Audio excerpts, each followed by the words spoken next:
Hosting and bandwidth provided by the Blue Box Group. Check them out at bluebox.net. This episode is sponsored by Component One, makers of Widgmo. If you need stunning UI elements or awesome graphs and charts, then go to widgmo.com and check them out. Don't panic, they'll be paid for most of it. Hey everybody, and welcome to episode 78 of the JavaScript Jabber Show. This week on our panel we have Joe Eames. Hello. I'm Charles Max Wood from devchat.tv. Just want to remind you that I did put up that video, goingroguevideo.com. It basically just outlines the first little while I was freelance and getting laid off, and just explains some of the challenges and some of the mistakes I made, some of the things I got right, and I give a bunch of advice to people who are thinking about or going freelance. So if you're curious about it, go check it out. It's about a half hour long, and I really appreciate you taking the time to look at that. Anyway, related to that, this week we're going to be talking about working from home. And Joe, you said you've done a bit of this, working from home. Yes, indeed, I have. And I've been a freelancer working from home for the last 3 years, so I think there's plenty to talk about. 3 years now. Yeah. Dang. Last Friday was my Freedom Day, is when I got laid off. And I didn't celebrate it then, but I do now. Yeah, you mentioned it, but you didn't say like how many years it had been. Oh, I didn't? Yeah, it's been 3 years. 3 years, wow. Yeah, I've worked at home probably for maybe around 3 to 4 years total of my career. That's but awesome. It's been at various jobs, probably 3 or 4 different jobs that I've worked at home.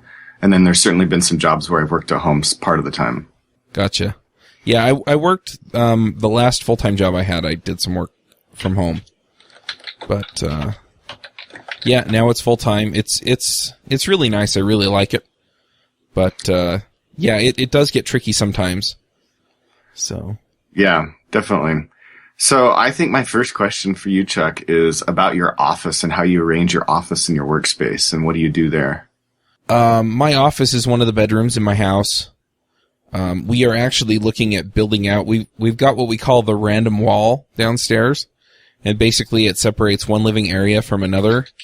And the one area is sort of the front room, but it's a little bit too narrow to really make a good front room. And then the other area, we use it as a play area. It was initially a dining room, and then we have the TV area in the kitchen. And so that's kind of a great room. It doesn't have high ceilings or anything. But anyway, so right now I'm in a bedroom, and I basically have a cubicle in my office, which is kind of something that people laugh about, but it's a huge desk. And it actually does have the wall panels that you would have on a cubicle. And it also has the overhead shelf with the thing that you can pull out and close it up, so I can hide a mess in there. Mm-hmm. And then we also have a roll top desk in here, which we're going to get rid of. So anyway, on my desk, and I'll probably have to get links to all this, but I have these Ergotron monitor arms that I've got my monitors mounted on, and then I have a Mac Pro sitting on my desk. I also have all of my recording equipment on my desk. And then I have like an inbox and stuff that I use for my getting things done process. But yeah, that's pretty much my desk setup. Nice. Sounds like you're fairly well organized. Yes and no. It depends on the week. How about you? What's your desk setup look like? So my office is an actual office, and it's like got a C-shaped desk with a built-in shelving above it. So, I got double monitors for my PC that sits on my desk, and then I've got my MacBook Pro sitting right next to it, at a sort of a 90-degree angle. And my office tends to be a little bit more of a mess. Like, my office at work, whenever I'm working away from the office, I always keep it like nearly pristine. I'm like cleaning it once a week, wiping everything down. But here at home, it tends to feel like I don't know if I just don't spend the time or what, but it tends to be a lot. Yeah, I have the same problem. What I found is that since I work in here all the time now, when I come in here to clean it up, I always get distracted by the things I'm working on. Right. And so I never quite get it all the way clean. But, right. Yeah, I definitely see that. What kind of chair are you sitting in? So every maybe 2 years, I go down to Office Max and try to spend right around $120 on a chair. Mm-hmm. And so I don't have any, it's not a particular kind or brand of chair.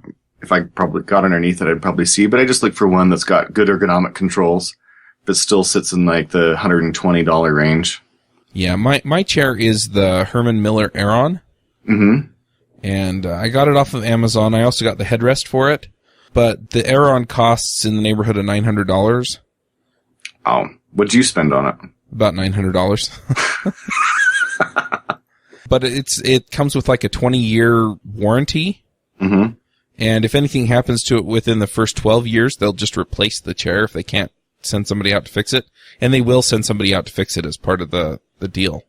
And the headrest is nice because since my monitors are actually about 4 inches off of my desk, I can actually lean back in the chair a little bit and still have my have things lined up where they should be ergonomically with the top of my monitor. And that's really nice. I'm also looking at getting a standing desk. I actually found it was a Life Hacker article, I think. I'll find it. But it's for a standing desk, and then it costs like $25 for all the parts. It's made out of IKEA parts. And I'm looking at putting that together and then splitting my time between sitting and standing, because I spend all of my time in this chair. It's a comfortable chair. It has full ergonomic control. I can set it up however I want, and it's really nice, but it definitely would be nice to spend some of the time standing. Yeah, if I spent $900 on a chair, I'd live in that thing. I'd sell my house. Yeah, it is a pretty nice chair. The thing is I'm in here all day, every day, and I really don't have any prospects of, going back to a full-time job. And so I figured since I'm spending so much time in it, I may as well get something that's comfortable and supports my back and does all the things that I need it to do. Well, I believe in that too, but boy, that's some serious scratch to spend on a chair. I mean, is it 9 times more comfortable than the $120 chair I bought? That's my question. It'll last 9 times longer. How's that? Yeah, but I can't amortize that cost this month. I'm not going to save up for 20 years to buy that chair. That's true. I really like it. I've been very happy with it. I think it's worth the money. I don't have as much back pain as I did. So, I mean, there's something to that right there. Just the quality of life. And the other problem is that cause my wife got me the $100 Office Max chair and it broke within a year.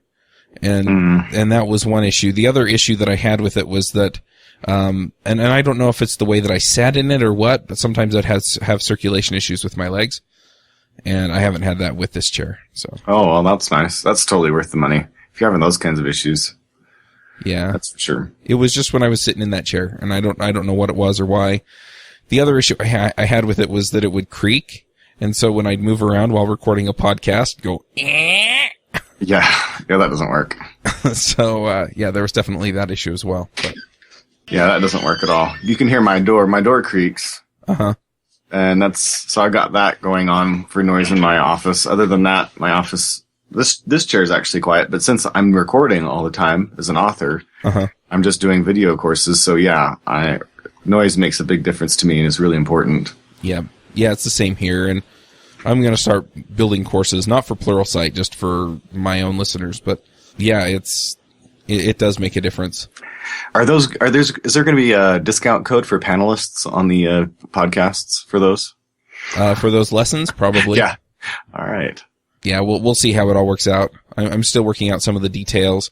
I did announce on the Going Rogue videos that I was going to be making some videos on going freelance and running a freelance business. So, right. Things like finding clients and, probably do one on working from home and, kind of staying organized, work-life balance, that kind of stuff.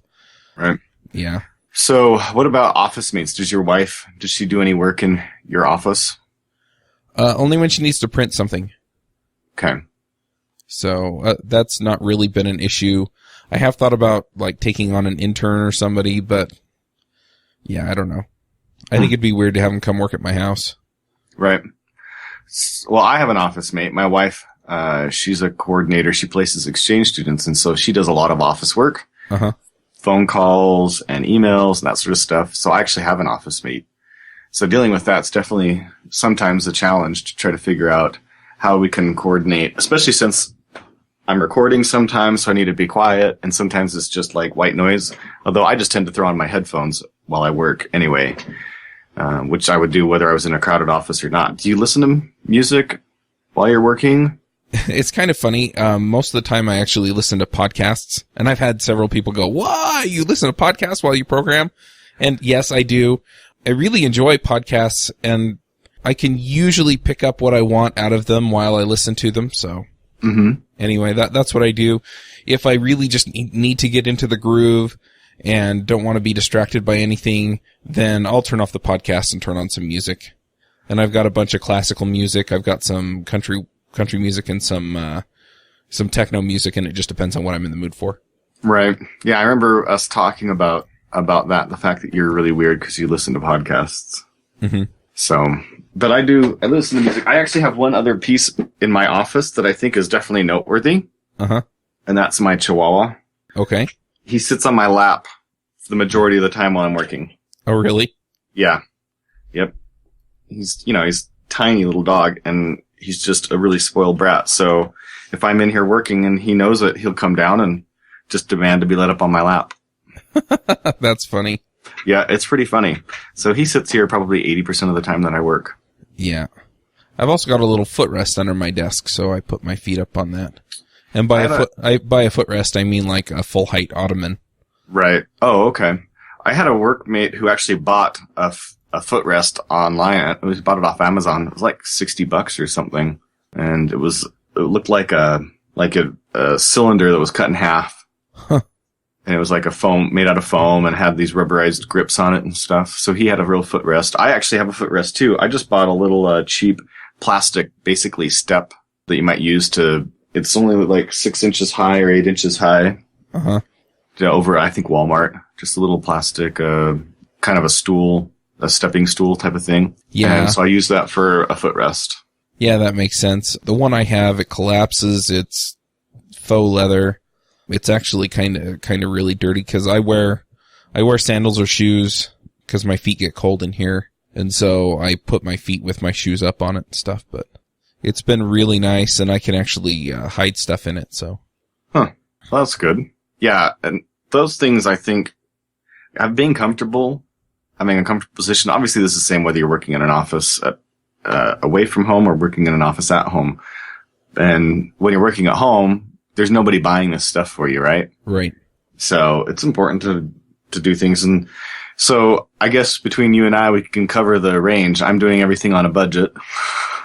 Yeah, and see, I've been doing this for, like I said, for 3 years, so I tend to invest in like one major piece every so often. So this desk, it's an L-shaped desk, incidentally. I don't know what it cost my wife, $200. I think she got it for my birthday or something. But yeah, like the chair, I got the chair because I couldn't take the cheap chairs anymore. It was painful. I wasn't comfortable, and it just made a big difference for me. Right. And so yeah, every so often I'll invest in something big like that. But now in my last house where I didn't have a built-in desk, so I actually bought a desk, and I went out and spent a lot of money and bought a really nice configurable desk I bought like 3 pieces. It was L-shaped, and I probably spent $700 or $800 on that. Yep. And it was really nice. I ended up selling it to a company that I worked for because we didn't have enough desk space, and we were on like plastic tables, so I brought it in and just used it myself. And then when I quit, they purchased it from me. Oh, that makes sense. So, because I didn't need it anymore. That was one thing I spent good money on. But I just, maybe I'm just too cheap. It really depends. I mean, if the payoff is worth it, then it makes sense. And so for me, the chair was worth it, because it really made sense. It solved a lot of problems for me. Right. So what about hours? What do you do about managing your hours, your time in the office versus your time away from the office, and work-life balance? What do you do there? So I'm not always good at this. It just depends on how much I have going on. I have to say that I've managed a couple of major things out of my life so that I have more time. The thing that's most important to me about the time management is that I'm doing the freelancing for a couple of reasons. One is because I'm just not convinced that I can find a job that I'd be happier in. But the other reason is because I really want to spend this time with my kids and my wife. And so If my kids or my wife have something going on, I'm not in here, and that's nice. So sometimes I feel like driving the kids to school, I just drive them to school. If something's going on and I want to pick them up and take them to lunch, I'll pick them up and take them to lunch. And so, generally though, I try and work from like 8 to 5, but, that can be punctuated by anything really. I do set some boundaries, so I close my office door, I let my wife know that I'm working, and so most of the time she and the kids won't bother me if I'm in here with the door shut, and so I do have some boundaries that way, but if she needs my help with anything, my wife will just let me know, and I'll just head down and take care of it. And so it's really kind of nice that way. The other thing is that, if I do have a major project, and I do have one right now that I'm working on for the business, like a course or, I don't know, some app that I'm trying to get released or something like that. A lot of times I'll actually get done at 5. I'll go downstairs and spend time with the family. And then once the kids are in bed and my wife is doing something else, then I'll come back up here and work. Mm-hmm. And so that works out pretty nicely a lot of the times. And so, I'll put in another 3 or 4 hours before I go to bed. But right. I don't do that every night. I just do that when I feel like it. And, I really try and make sure that my wife knows that I value the time with her and make sure that works. So it is kind of tricky sometimes to manage the interruptions, especially since my kids are really young. My oldest is 7 and my youngest is 2. Mm-hmm. But, it works out for the most part. I have had to start locking the door to my office because my 2-year-old would come in. He'd be confused when I'd kick him out and not play with him. Uh-huh. And so, I lock the door. I have one of those doorknob covers that you put on it that the kids can't open it and stuff like that. And I also have a plastic child gate that goes at the top of the stairs.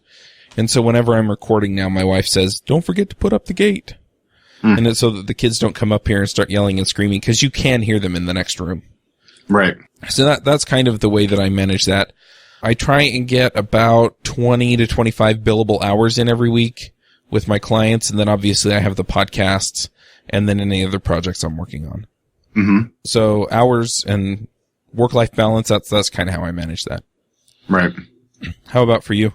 Well, since I just started, it's been a challenge. All my previous experience has been working for a company from home. I don't think I was doing any freelance. I've done certainly plenty of freelance on the side.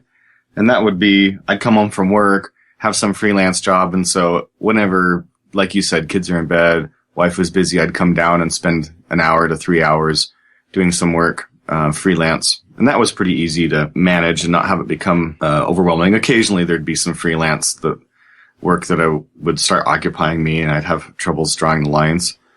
But when I had a job, when I was just working for a company from home, then I generally found it fairly easy, as long as I got up on time, got in and sat down, by 8, took an hour lunch, and then 5 o'clock came around. I didn't have too much problem getting up and going, leaving the office and kind of being back involved in my family.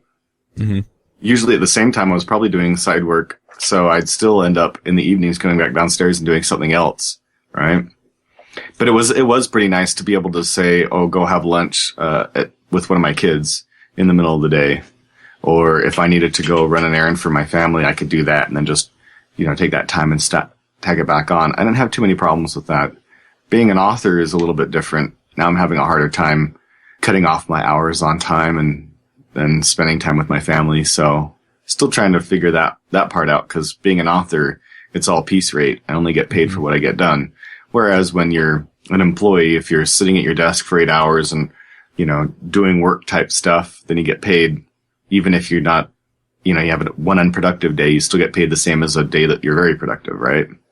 Yeah, it's similar with the freelancers, right? I mean, if I bill per hour, then, if I'm sitting here trying to work on it, and even if I'm not getting a lot done, I can usually bill the hour. Sometimes I discount the hour, but I can still bill at least part of it. Right, as long as it's justifiable, you're not screwing your client. Yeah. Yeah. But if you're doing something and you feel like, okay, I shouldn't be billing my client for this, or start reading some email, that I think is actually harder for me when I'm working at home. If I start doing some personal things like reading email, then I have a harder time considering that work time. Whereas if I'm at work and I spend, 30 minutes reading email, I don't really sweat it too much. Yeah. One thing that has really helped with that kind of thing, because I tend to get lost in my email box too, is Dan Miller has a product called Rudder of the Day. His podcast is 48days.net, I think, or 48days.com. Mm-hmm. And anyway, what he recommends is that you spend the first hour of your day. So right when you wake up, you start doing this kind of thing where you listen to something or read something or, do something that kind of sets the tone for the day. Uh-huh. And so for him, what he does is he gets up and he'll actually go walk on his treadmill and listen to an audiobook about business or an audiobook about something he's interested in, or he'll go and he'll sit down and he'll read something for an hour. And that kind of starts things off so that you're already been productive for an hour, but it doesn't have to be, like work stuff. It's self-improvement stuff. And so he gets his self-improvement time in and he gets a good start to his day. And I've tried that several times and it's made a big difference every time I've done it. I'm not in the habit of doing it every day yet, but I'm trying to make it a habit because it does make such a huge difference to that. And right. The other thing is I now do not check my email first thing during the day because it'll totally trash an hour. Right. Yeah, that's definitely a good tip. I tend to check my email first, and then after that, I'll go and get to work. But I'm trying to, I'm doing better about, I'm actually shutting my email tab down in my browser, and I turn my phone off so that I can actually be focused and not be distracted. So you said you had worked for some jobs part-time from home before you went full-time. Is that right? Yeah. What happened was I read 4-Hour Work Week. Mm-hmm. And, there are stuff in there that I agree with and stuff in there that I don't agree with. The main thing I disagree with about that book, just as a side note, is the fact that I love what I do. And so why would I want to limit it to 4 hours? And so, he talks a lot about working less and earning more. And I would rather work more and earn what I earn because I love what I do. Right. But, anyway, so one of the things that he talks about is to get time away from your job. What you do is you start talking to them about, letting you work from home a day or two a week. And that way you can, get away. And the real trick was that I had to convince them that I'd be more productive at home. Mm-hmm. And he gives you some strategies for that. And again, like I said, I don't agree with everything he said because it kind of sounded like what you do then is you obviously, put in a bunch of your best work initially to get them excited about you working from home and allow you to work more from home. And then eventually you get to the point where you can take time for yourself to do whatever it is that you need to do. And I feel like if I'm collecting a salary, I owe them 8 hours a day. Right. And so I didn't feel like I could take the time, I didn't feel like it would buy me any more time except for my commute, of course. But the nice thing was that I really did feel more productive at home. And so it made a difference that way. And, so I started working from home. Part of the time that I was working from home, I would just work in my kitchen because I didn't have an office set up yet. But once I started doing the podcasts and really needing the space, then when we moved into this house, I set up an office in this room. This has never been anything but my office in this house. And yeah, it worked out really nicely. And now I have my own space that I can do my work in. So with your freelance, do you end up working with other people very much? Yeah. Not just the client, but actually other workers who are contributing to what you're doing. Yeah. So the client I'm working for right now, I'm on a team of probably a dozen or so programmers and QA people working on their product. So being at home, what do you do to manage communication and collaboration? So with that, usually the client, if they have a team set up like that, then they have their own mechanisms for doing that. This team and the other team that I've worked on as a freelancer, incidentally, I've only done 2 team projects. Most of the rest of them have been solo projects or projects where if I'm working with a team, it's a team that I actually pulled together and they're subcontracting to me. But anyway, so we use Skype primarily for that. So we'll get on Skype and chat with each other. The last client I did team work with, they actually used GoToMeeting as well. Mm-hmm. Obviously, then you also have your project tracking software that you use. This is more along the lines of software, but that's what the show's about. So with the team I'm working with right now, it's Pivotal Tracker. The last team was Jira. Just saying Jira gives me nightmares. Anyway, Apparently you can make it work, and I had that explained to me on the iFreak show this week. But anyway, so you have those, and the project tracking software is really important for just keeping track of how the project's going. I mean, it's more important when you have remote workers than it is really when you're in the office and you can actually sit down and discuss it. Mm-hmm. Because it becomes a place where you document stuff for discussions that may have been had online, over email, or in person. And so everybody needs to know about it, so you have to make sure it goes in there. Usually there's some kind of wiki. Both this team and the last team are using the Confluence wiki, which is also written by Atlassian, who wrote Jira. Mm-hmm. It's not my favorite wiki, but wikis are wikis, and so I didn't despise it. And that's always nice, because then you have a place where all your documentation goes, and you can point new people to it, and things like that. Have you ever used Trello? I've looked at it, but I've never actually used it with a team. Mm. But from what I understand, it's sort of imminently configurable. Right. And so you can make it fit whatever process you have, because you can make it whatever you want it to be. Right. But yeah, it's pretty nice. The last team I worked on, all of those meetings happened over GoToMeeting, and they had an account that would accommodate the entire team. Hmm. And I'm trying to think what else we really used to communicate. I think Skype was the primary thing. On the last project, we actually did pair programming in the cloud. And so we used Tmux and Emacs to do that. Huh. And the machines we logged into were all on Amazon AWS. Uh-huh. And so, yeah, we just log in, connect to the same Tmux session and work. And we'd pair program, so we'd be talking over GoToMeeting or Skype. And that seemed to work pretty well. Hmm. But on this team, there isn't a whole lot of pairing going on. But at the same time, everybody's remote. Well, almost everybody's remote, and it just works out with Skype and everything else. So we just communicate, ask questions, goof around on Skype, that kind of thing. And then we all work on our own machines. They actually sent me a laptop to work on, so I have one of their laptops here. I'm supposed to be able to connect to the VPN, but the software they sent over to connect to the VPN doesn't work.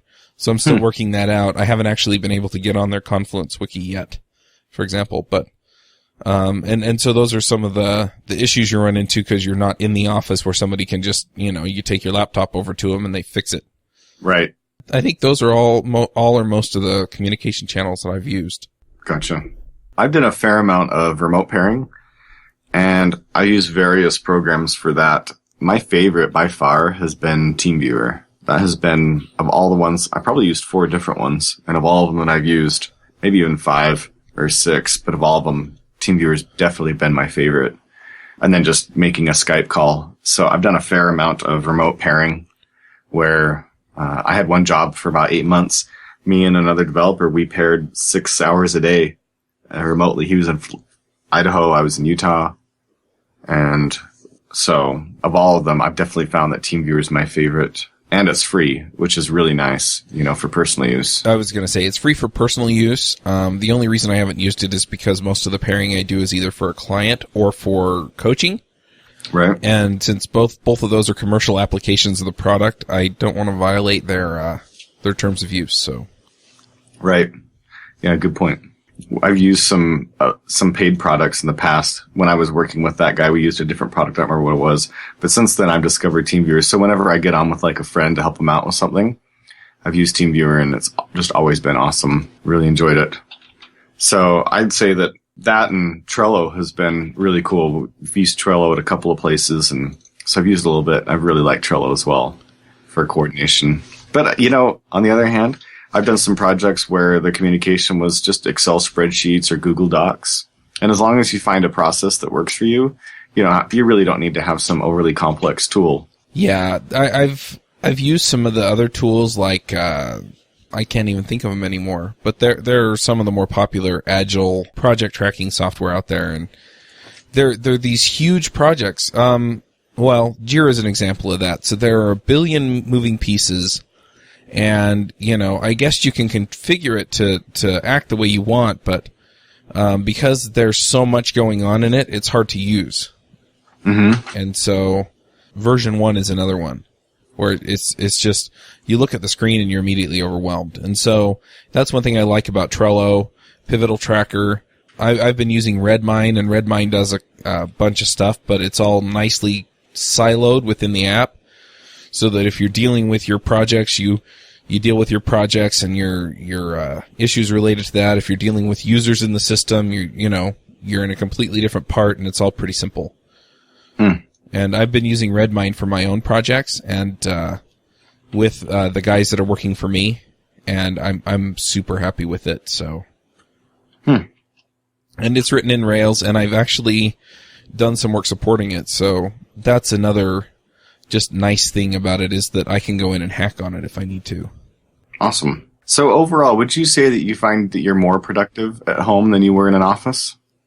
Generally, yes. One of the big reasons is that when I'm at home, I actually get fewer interruptions than I ever did at the office. Another thing is that every office job, the job that I've had, I may have worked in a room with a door, but I also worked in a room with a whole bunch of other people. Right. And so if one of them turns up his music too loud, or is doing something, somebody's having a conversation on, in the same room, all of that stuff, it really does distract. And even putting my headphones on didn't always solve it. And so that was one thing that, it makes a huge difference for me here, is that I can close my door. I can turn off Skype. I can turn off the messages on my computer. I can turn off Twitter and all of that stuff, and I don't get interrupted. I'm pretty good at ignoring most of that stuff anyway, but honestly, if I need to just, make it all go away, I can. And then I just shut my door and nobody bothers me, and it works out really well. And that is honestly probably 80% of the productivity increase I've gotten here at home. The other thing is that I can set up my own system, and it doesn't matter what anyone thinks, because all my clients care about is results, and all anyone else cares about is whether or not I pay them. And so as long as my system is in place and it works, then I'm in good shape. And you don't always have the flexibility to do that in an office somewhere. Right. I have considered, on some occasions when there's a lot going on around here with the family, I've considered that it might be nice to actually have my own office somewhere else. But the inconvenience of having to drive there, for one, and just not being here with the family, it is almost always not worth it. Right. Yeah, I'd say I agree with that. I feel like being in the office, good days, I maybe get in 5 hours of what they truly are paying me to do, and then 3 hours of distractions. And of those distractions, a lot of them are actually important. The company really wants those distractions to happen. Like somebody needs some help, and so if I help them out, I might save them several hours by me giving up 5 minutes of my time, right? Uh-huh. So there's definitely things where the distractions that your company wants you to have, but then there's plenty of other distractions where something fun is going on, people are having a conversation about something interesting that, really isn't that productive. And so I would say that good days, I'm putting in 5 hours, and bad days, I'm putting in between 3 and 4. And when I go home, that probably means that in an 8-hour period, on good days, I'm putting in 7 hours, and on bad days, I'm putting in 6. And then the distractions account for the rest of it. So I would definitely say I'm more productive at home than I am in the office. Yeah, I figure that I lose about 50% of my time when I'm in an office. And for example, when I'm working at home, I have to track my time that I'm working for clients, and I typically get 5 to 6 hours in for my clients. Mm-hmm. And so if you figure I worked 8 to 9 hours and I got 5 to 6 hours of work in, I'm getting 75% efficiency here. So I've already reclaimed half of the time I lose. And the other part of the time is typically sitting down and planning something out for some other project. So planning out a course, or planning out a project, or talking to my subcontractor and making that all happen. Because I can't bill that time. So when I'm pairing with my subcontractor, I don't bill that time. He bills it to me. But things like that. So it's still productive work. It's just not tracked. Mm-hmm. And, so it's a huge, huge thing. Do you have any tricks for increasing productivity? So making those hours count for more? Yeah. One of the things that I started doing while authoring was actually tracking my time down to the minute, not by what I do, like breaking it out by what I do, but actually every time I get up for any other reason or start responding to email, I track that.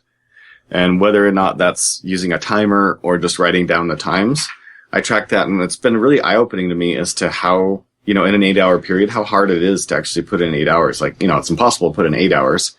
Even if you got to get up and go use the restroom, that's time away from what you're actually doing, right? Uh-huh. So I started tracking that, and it immediately caused me to start shutting off my email, start making better, clear expectations with my family about, okay, I'm at work right now. You can't interrupt me until this time frame. And so that actually caused me to have a huge increase in productivity, was just actually tracking the actual time that I'm really, truly working. Yeah, it's been interesting. I've done that a couple of times in the past. It usually lasts for a few weeks, maybe a month.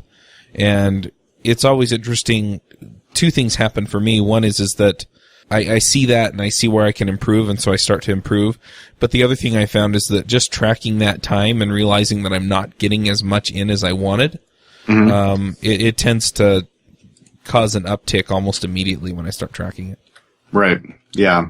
And you're probably not something you needed to continue doing on long term, but just doing it for a while and then seeing what it actually costs you to like leaving my Gmail tab open in my browser. That right there costs me an hour a day. Uh-huh. So if I turn that off and then just open it up once at noon and once at 5 o'clock and respond to any emails that I've gotten. Yep. That's so much better. Taking my phone and not necessarily turning it off, but setting it so that the only time it buzzes is when I get a text message. Uh-huh. So that way I know that if it's a text message, it's a message from a wife or a friend who needs something. So I can just quickly check it, and if I have to deal with it, I deal with it. If not, I go back, but I don't get bothered by emails and things like that. So if you did have to, if your email was an important part of your communication, then most email systems are going to allow you to set up filters to say, all right, only these things count as work emails. So I want to be notified about these, and everything else is not. I don't want to be notified about them. You could set something up, but it's those personal emails, the ones that, it'll only take me a quick minute to respond to a quick question from a friend about something. Right now I'm organizing a conference, so I get emails about that. Those things just eat up so much time if you let them eat up times here and there, rather than just once sitting down and saying, all right, I got 5 emails that I need to respond to, and 20 I can archive or delete. Yeah. So do you have any tools for helping manage your email load? No, I'm just turning it off because I only get, it's pretty much just personal emails, or things that are unrelated to what I'm actually getting paid for. Mm-hmm. I would say there's one other thing that really helps out, and that is communicating clearly with your family or whoever you cohabitate with. Uh-huh. And setting down, all right, I'm working from here till now, and then I've got time, and then I'm working again, and just setting up clear expectations right there. I think also because they'll feel a lot more, they'll be more likely to honor that than a coworker will. When you're in an office and a coworker wants to interrupt you, they feel like they're interrupting you for a business purpose, right? Whereas your family, when they interrupt you, they know that they're interrupting you for personal reasons. So if you set down clear expectations as to what interruptions are okay and what interruptions can wait and what times you're working, and then also clearly saying, all right, and I'm done at this time, so now you get my time at this time. And those clear communications, I think, really make a big difference as well when you're working at home. Yeah, that is definitely the case here too. I don't have a clear end time most of the time for my work, so I'll just come downstairs sometime between 5 and 6. But if my wife interrupts me enough times, a lot of times I'll look at her and just say, all right, well, I've had to take enough time out of my work schedule today to where I now need to work tonight. Right. And so she's usually pretty aware of that and, understands that if she takes up more than about a half hour of my time during the day, I'm going to have to make it up that night, one way or the other. And so, she does call me down for emergencies. Sometimes she calls me down for something fun. And, and that's fine. But, yeah, setting those boundaries and then helping them understand the trade-offs, it really does make a big difference. Yeah, for sure. Do you have some kind of, task management that you use to keep track of what you're doing? Excel. Or, Google spreadsheets. It's definitely Google spreadsheets, whether that's Excel or Google spreadsheets, are absolutely by far the most versatile business software that's ever, and project management software that's ever been invented. There's just no doubt about it. Yeah. There's plenty of other things that are really good, But even the really great ones like Trello, for straightforward stuff, you just can't beat a spreadsheet. Yeah, it really depends on what it is and what you're trying to do with it, but I've found that a spreadsheet is pretty handy. My to-do app is actually, of choice, is OmniFocus. Mm-hmm. And I have to kind of explain my whole system. First of all, I read Getting Things Done by David Allen. Mm-hmm. Excellent book if you want to kind of get organized, and by organized I mean like really, really organized. I was a total mess beforehand. So I've got these boxes. They're like the mail boxes that you see on people's desks in offices. And so I get mail to my house for my business. And so I'll actually take that. I just throw it in the inbox, and then I make sure I process that regularly. And by process, usually what that means is I'll whip out my scanner. I have a ScanSnap i1300S or S1300i. I always get those mixed up. But it's a little portable scanner. It's probably like 2 inches by 4 inches by about 12 inches, or 10 inches, and it's 10 inches so you can fit a piece of paper in it. And it feeds the paper through. And so I'll take the stuff from the mail, and I'll actually scan it into the scanner. And the scanner came with software that scans it right into Evernote. And so it goes into my Evernote inbox. And then I can process that. So if it's something I just need to keep track of, then I just move it over. I'm done with it. If it's a bill or something, then I can actually go and pay the bill and then move it into, processed or filed or whatever. If it's something else, then I put it into Evernote. I also keep, usually outlines of, blog post ideas, just things like that. Blog post ideas. In fact, I can even pull it up. I've got project ideas. I've got all the information for my clients. So if they sent me a PDF or anything, I throw it in there. I get business cards from conferences. I put them in there, and then I try and keep up with those folks. But anyway, so that all goes in there. And then between Evernote and OmniFocus, I've got my list of things I need to do. And in Evernote, I've got all of the resources for that. So I know that the stuff is in Evernote. So all I have to do is look at the two. I also have a pretty long to read list. And so if I have something that I want to read, then I put it into Evernote and I put it into the to read. I'm actually thinking about using the Max print functionality, because you can print to PDF, to actually print blog posts and websites that I want to read to PDF and then moving them into Evernote. But then everything's there. And then I have Evernote and OmniFocus on my phone. And I use the OmniFocus contexts for things like when I'm in the car or when I'm waiting for something. And so I have the context set up there for that. And if I'm sitting around waiting for something, then it'll list like phone calls or different things that I can do while I'm just, killing time somewhere where I'm not in front of my computer. And so that all works out to just get stuff done and help me kind of process through all of the stuff that comes in and basically get it to one or two places so that I can just deal with it there. And it sounds kind of complicated, but trust me, it so simplifies my life. Really? Yes. Because everything comes in.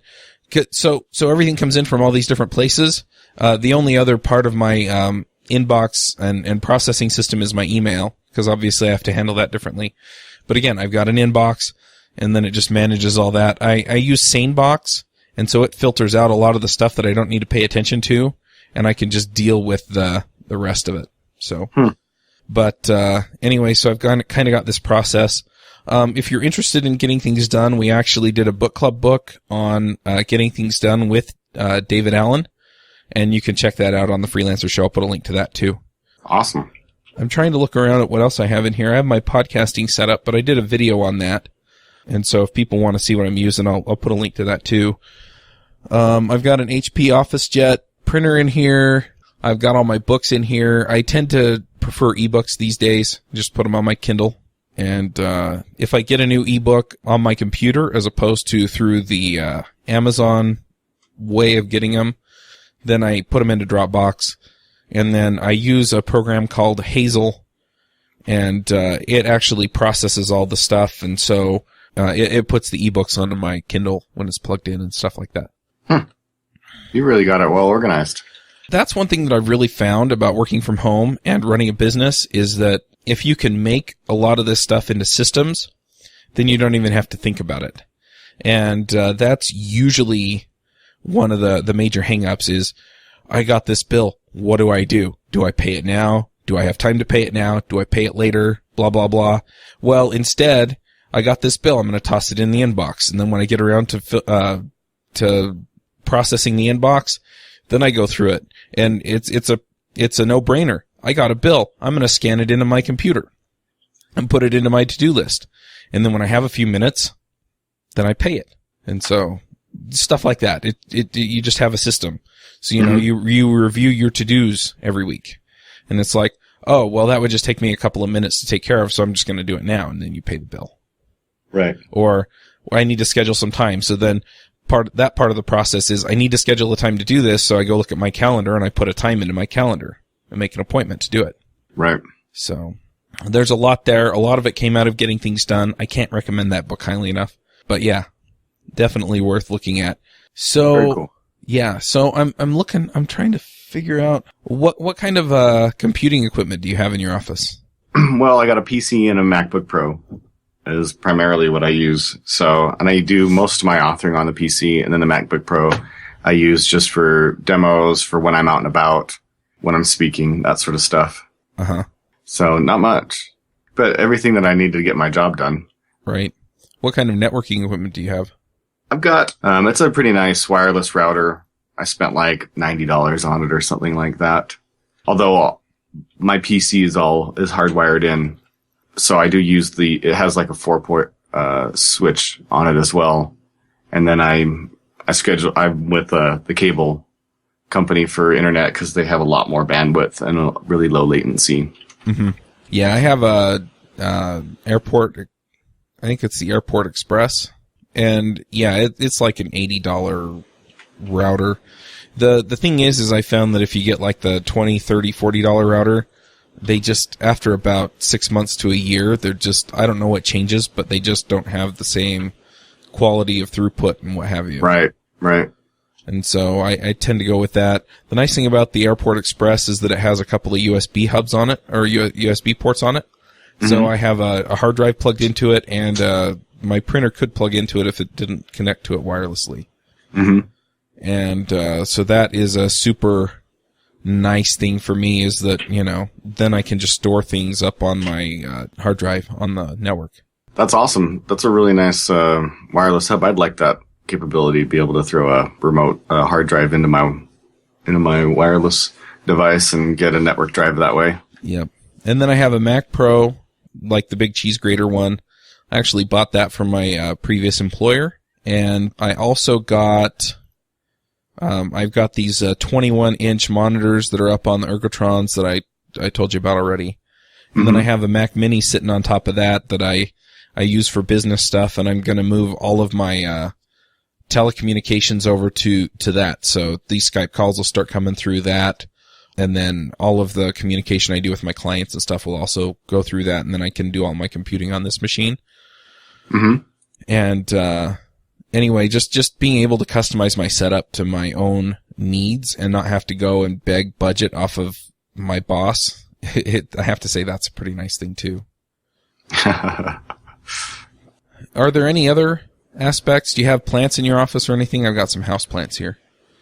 No, I have a shelf where I keep a sundry amount of geeky gifts, Yoda bobblehead and some things like that. Oh, nice. I keep a couple of pictures around as well, but my office doesn't actually have space. Like, I keep a lot of entertainment things nearby in my office. So I've got a TV just off to the left of my monitors, DVD players, and shelving. So I don't really have much space for decorative things. Uh-huh. Yeah, so I've got 3 houseplants in here. One other thing I didn't talk about that's a productivity tool is I have a whiteboard in my office. Now, Cool. I didn't go buy a whiteboard because those are like $100 and something bucks. If you go get shower board at Home Depot, it works just as well. It doesn't erase quite as cleanly. You have to put a little bit of elbow grease behind it, but it comes off and it's not too awful. But anyway, that's one thing that's been really nice. So if I need to brainstorm and I don't really feel like sitting at my computer and, using mind mapping software or whatever, I'll just get up and I'll just start writing on the whiteboard. And it's a low impedance way to get these ideas out of my head. So I really like that. Awesome. Yep. One other thing I really like about this office is that it's got a nice big window in it. And when I get rid of this roll-top desk, I'm actually going to move my desk to the other corner because I have the full height wall across the window right now. And I really wish that I had the half height wall across the window so that I could actually see out of it while I'm working and get more light in here. So that's right. Yeah, because the natural light is really kind of a big deal for me. So I hear you. Yeah, I like that too. I enjoy the window in my office, even though I keep the blinds mostly shut. I still get all this natural light from it that I really like. Yep. And as far as like, sometimes I have to do stuff on Windows, and I just set up one of my Macs to dual boot to Windows. So I just use Boot Camp. Right. Do you use a mobile device or a tablet or something to help you with your work? Nope. Yeah, I've tried, and I really don't. The only thing I use them for is to play the podcasts and music. Right. All right, so any other recommendations to people? You know, one thing I do use my tablet for isn't necessarily like directly work related, like I'm not billing when I'm on it, but I watch Pluralsight videos on my tablet. And so I'll take that whenever I go out somewhere. I'll take my tablet and my headphones. If I get some downtime, you know, they've got a nice offline viewer so I can queue up videos of stuff I want to learn. And much like, you know, on your phone, taking some downtime and reading an article, but obviously both of us are screencasters. We believe in the power of screencasting and the educational value of videos. I just find that those videos are so much better. And even if I'm watching them in short bits, I still prefer that over trying to read an article or something like that. So that's been a big tip, thing that I've done. Yeah, I agree. It's nice too because you can pause it and then kind of catch up if you're following along on your own machine. Right. So. Yep. And the nice thing is if it's on a third screen like an iPad, then you can use your full dev environment the way you normally do. Because I usually have my dev on one side and like a browser on the other because I'm doing web dev. Mm-hmm. And so having my iPad sit in front of me playing the video, I just stop it there and then I can keep working where I'm at. Right. Yeah. That's a good point. Yep. One other thing I want to mention is I have a Bluetooth speaker for my mobile devices. And so that's kind of nice too, because then I don't have to worry about piping it through my computer. I can take my phone with me across the room and it'll keep playing. And it's really, really super nice. So I'll put a link to that in the show notes as well. Cool. All right. Well, I think we've been talking for most of the time that we usually allot for this. So I'll go ahead and wrap this up and we'll do the picks. Great. Do you have some picks? I do. I've got 2 picks. They are very geographical picks. I spent the weekend down in Escalante, Utah, which, having lived in Utah and having heard about it, I was surprised at what an amazing place it was. I've never been there before. So, I've got 2 picks from Escalante, Utah, area, a restaurant called the Hell's Backbone Grill, which sounds like a biker bar, but it's not. It's a really nice restaurant. It's just out in this little tiny town, like, you know, like a farming community. I don't know. There must be like less than a few hundred residents in this area. And it's just in the middle of kind of a touristy area that isn't super touristy. It doesn't feel like a tourist trap. So you're just driving through and all of a sudden there's this, hotel / actually it's more like a motel / restaurant. And it is consistently rated. It's Zagat rated, very highly rated, constantly rated the best, restaurant in southern Utah. And just absolutely amazing food. You go in there and you have the kind of food that you expect to have only at like the finest restaurants. And it was a little pricey, but it was absolutely delicious. And it's named, Hell's Backbone is actually a slot canyon there in central southern Utah. And so it's named after that. So that'll be my first pick is the Hell's Backbone Grill. And then my second pick is a hike in Escalante, Utah. It's the Lower Calf Creek Falls hike, and it is consistently rated one of the top 10 hikes in the nation. So it's about 3 miles in, 3 miles out. There's not much elevation change, so it's not a terribly difficult hike. It's over sandy ground, so it makes it a little bit harder than hiking on hard ground. But you're down inside this canyon, walking along this river, and you come up, and then you end up in these falls, and then hike out, and it's just absolutely beautiful, an amazing hike. Some of the coolest scenery, the red rocks on both sides of the canyon, even Indian hieroglyphs. We passed some. And on our way out, we had a storm roll in, and it started to rain just a little bit, but it was a big thunderstorm. And the way that the thunder echoed off the walls of the canyon while we were in there was just absolutely amazing. So that'll be my second pick, is the Lower Calf Creek Falls hike in Escalante, Utah. Nice. There's some Indian writings out by where my wife is from. I'm trying to remember what they call it. It's out in Emery County, and you can hike out to it. It's not that far, actually. Anyway, I'll see if I can find a link to that too, because it's really an easy hike. My picks this week are a little bit different. My first pick is Share Mouse, which is an application that allows you to share your keyboard and mouse across multiple machines.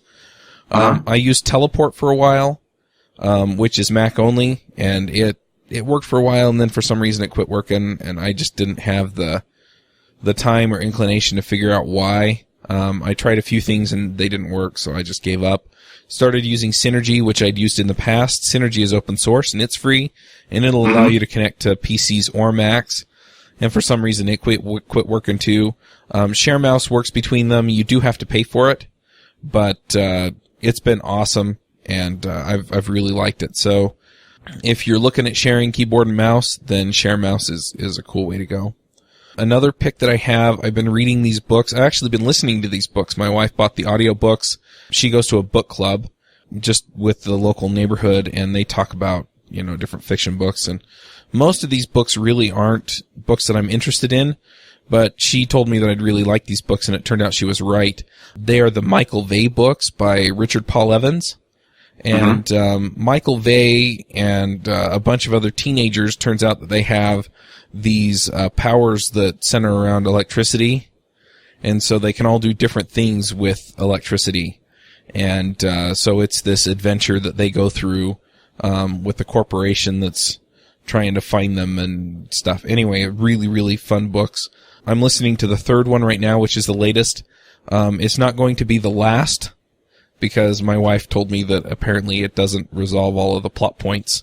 So, but anyway, they're pretty good, and the narrators are really, really good. The narrator on the first two isn't someone you would recognize, but the narrator on the third book is actually Kirby Hayborn.